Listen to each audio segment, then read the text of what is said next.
the first public, nice, detailed public description was in the book of Cara St. Louis Farrelly, The Sun Thief, where she says that there are hollow fibers sprayed, self-replicating hollow fibers that are there to kind of read out the light fingerprint of your DNA, transform it into an electromagnetic radio signal that is detectable via satellite and ground stations. This is what she found out by analyzing information dealt with the chemtrail communities in the United States. She never mentioned the name Morgellons in her book, but if you look at these Morgellons, who had heard about the Morgellons disease? Half of you, okay. Let's just have a look at them. Nice creatures. This is a German tomato that got some German rain on top of itself.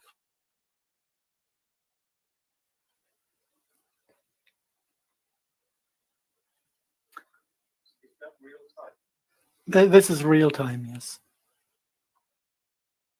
Now watch the Morgellon, what he does. He loves us. He's getting excited and he's trying to get close. I don't know exactly what they react on, maybe on infrared radiation.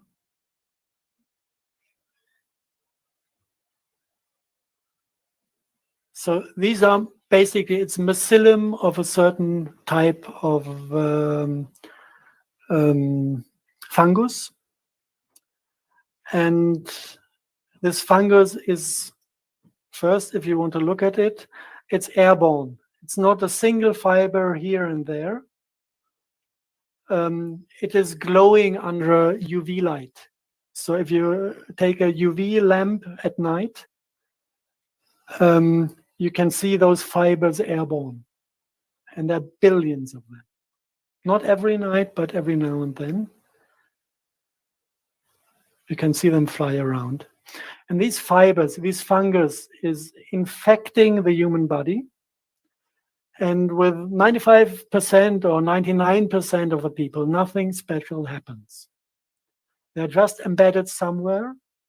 And your biology is keeping the fungus population low in your body.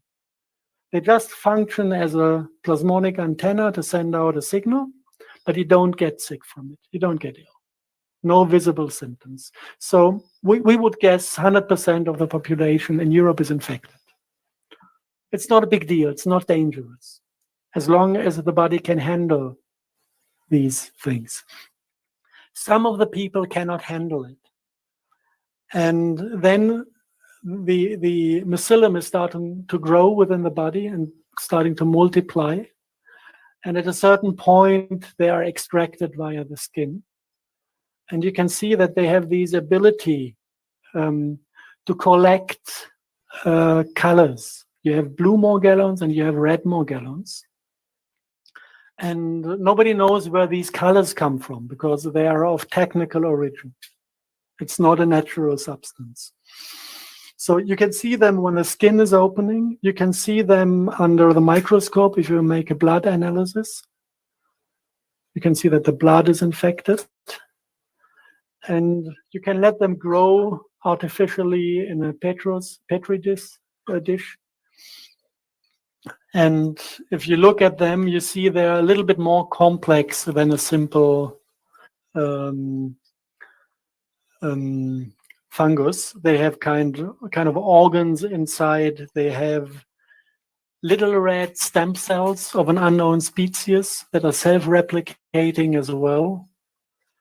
And apparently they produce other structure. This looks like a sporing body. It's like the unit where the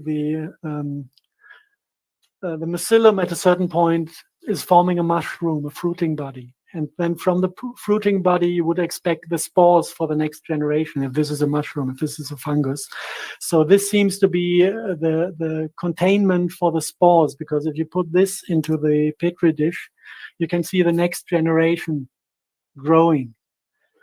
And other things you find, now it's getting fringe, it's really getting fringe, is fragments of insect skin being extracted from a Morgellon victim.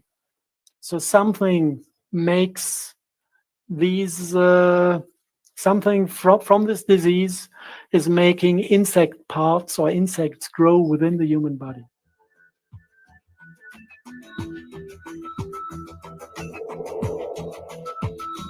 Yes. We'll have this. He said it had been tested in the last Iraq war. This was the war was only done for the purpose of testing the system. Now you're talking about the most recent one with Yes, George Bush. with the junior. With W. Yeah. Bush. Yeah. And they sprayed that in Iraq. And they sprayed it in Iraq. And we had single news, for example, that they fought back the Iraqi army by utilizing microwave weapons that gave them the feeling that the skin burns. Yeah. This was in public media and Yes. mainstream media. And this is not because the microwave weapon had the intensity to make it burn. This is because the RNA was triggered to create the sensation of burning. Right. So this had a kind of agent within the bodies of the Iraqi army. They tested all other aspects of it. Which are these aspects? From the text, he says you have these psychotronic weapons, making them give up, making them fall in love with the American soldiers, whatever. A long list of psychotronic functions. And you can make people sick. You can make them die of cancer after 1 year. You can make them die in 6 minutes, and you can make them die in 6 seconds if you want to. This is what he listed. And but the most interesting thing from this paper is that he said that they spent 10 billion US and half a year, I think it was half a year, to optimize the cluster topology.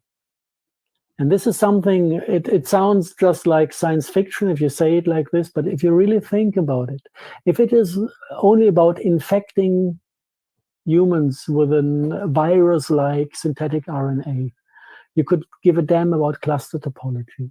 Cluster topology starts to become an interesting topic if this RNA cluster is supposed to carry a soul.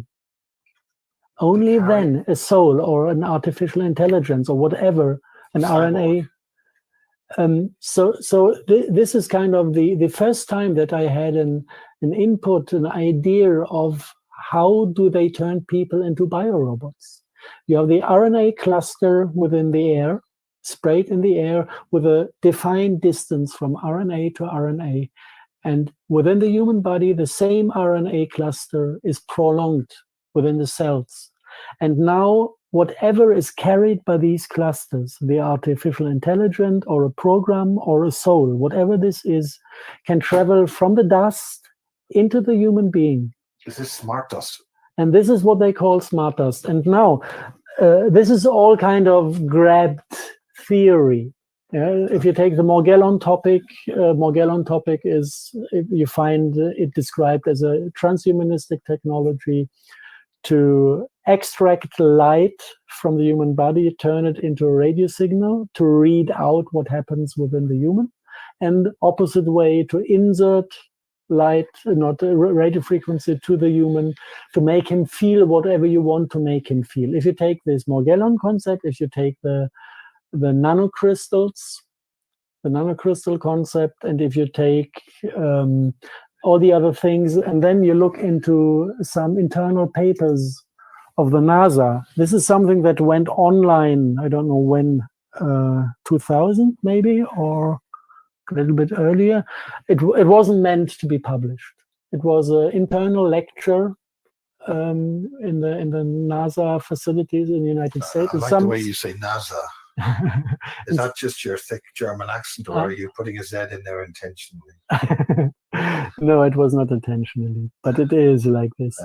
And they kind of inform each other about future strategic issues for warfare, projecting to the year 2025 with a subtitle, big subtitle, "The Future is Now." And if you look through it, you find the concept of some sensor swarm, smart dust. You find nanotext, which is identical with the Morgellon function. And you find co-opted insects. So somewhere in the American intelligence community, Big which spiders. seems to be black magic inspired. Oh, well, there are certain individuals who say the US Army's totally been satanic since like the 1930s.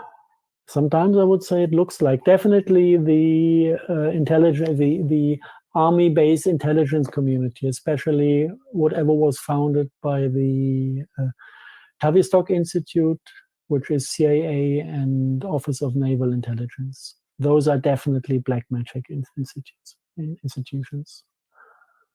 From their origin, going back to the Tavistock, I mean, this is Kara's part more than mine. There's an interview, I guess, of her online.